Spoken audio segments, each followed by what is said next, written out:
ቫዝሊን በብዙዎቻችን ቤት ውስጥ ይገኛል። ነገር ግን አብዛኞቻችን ጥቅሙ ለከንፈር መድረቅ ብቻ ይመስለናል።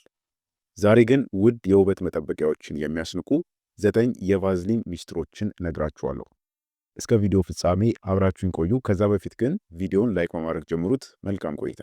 ቫዝሊን በቤታችን ውስጥ በቀላሉ የሚገኝ ቢሆንም ብዙ ሰዎች የማያውቋቸው አስገራሚ የውበትና እንዲሁም ደግሞ የጤና ጥቅሞች አሉት።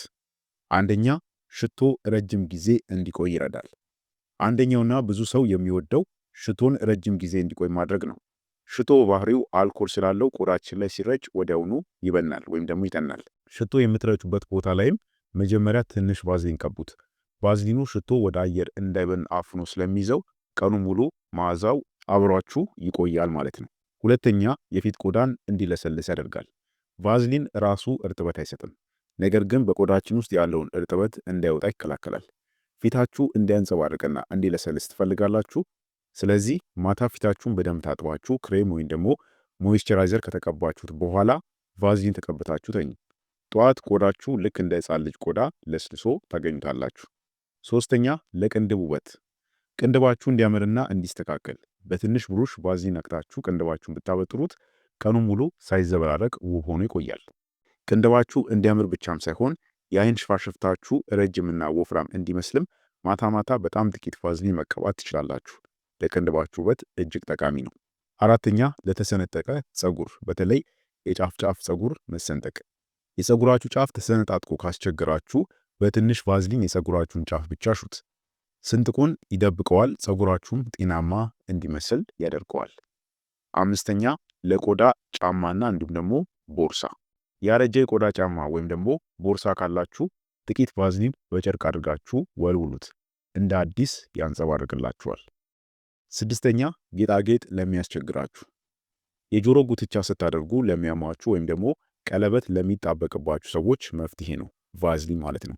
ጉትቻው የሚገባበት ቦታ ላይ ትንሽ ቫዝሊን በመቀባት ያለምንም ህመምና መቆጣት በቀላሉ ማስገባት ይቻላል። ቀለበትም አልወጣ እንዲሁም ደግሞ አልገባ ካላችሁ መጀመሪያ ጣታችሁን በቫዝሊን ትቀቡትና ከዛ በኋላ ቀለበቱ በቀላሉ እንዲወጣላችሁ ያደርጋል ማለት ነው። ሰባተኛ፣ የፀጉር ቀለም በምትቀቡበት ጊዜ። ፀጉራችሁን ቤት ውስጥ ቀለም የምትቀቡ ከሆነ ግንባራችሁና ጆሮአችሁ አካባቢ ቫዝሊን ተቀቡት። ቀለሙ ቆዳችሁ ላይ እንዳይቀባና በቀላሉም እንዲለቅ ይረዳችኋል። ቆዳችሁን ቢነካችሁ እንኳን ቫዝሊን ካለው ቀድሞውኑ ማለት ነው ያ ቀለም በቀላሉ እንዲለቅ ያግዛችኋል ማለት ነው። ስለዚህ ፀጉራችሁን ቀለም ስትቀቡ ይህንን ዘዴ መጠቀም ትችላላችሁ። ስምንተኛ፣ ለተረከዝ መድረቅ። የተሰነጠቀ ተረከዝ ካስቸገራችሁ ማታ ማታ እግራችሁን በሙቅ ውሃ ዘፍዝፋችሁ ከታጠባችሁ በኋላ በደንብ ቫዝሊን ቀብታችሁ ካልሲ አድርጋችሁ ተኙ። በጥቂት ቀናት ውስጥ ለውጡን ታዩታላችሁ።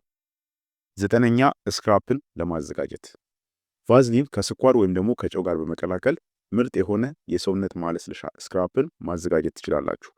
ከንፈራችሁ ላይ ያለውንም የሞተ ቆዳ ለማንሳትም ይህ በጣም አሪፍ ነው። ነገር ግን ጥንቃቄ ማድረግ ያለባችሁ ነገሮች አሉ። ቫዝሊን በጣም ወፍራም ስለሆነ ቅባታማ ቆዳ ካላችሁ ብጉር ሊያወጣባችሁ ይችላል። ስለዚህ ጥንቃቄ አድርጉ። ሌላው የቆሸሸ ቆዳ ላይ አትቀቡት፣ ምክንያቱም ቆሻሻውን አብሮ የሚደፍነውና የሚያፍነው ስለሚሆን ማለት ነው። ስለዚህ ይህንን ጥንቃቄ አድርጉ። እናንተስ ከነዚህ ውስጥ የትኞቹን ታውቃላችሁ?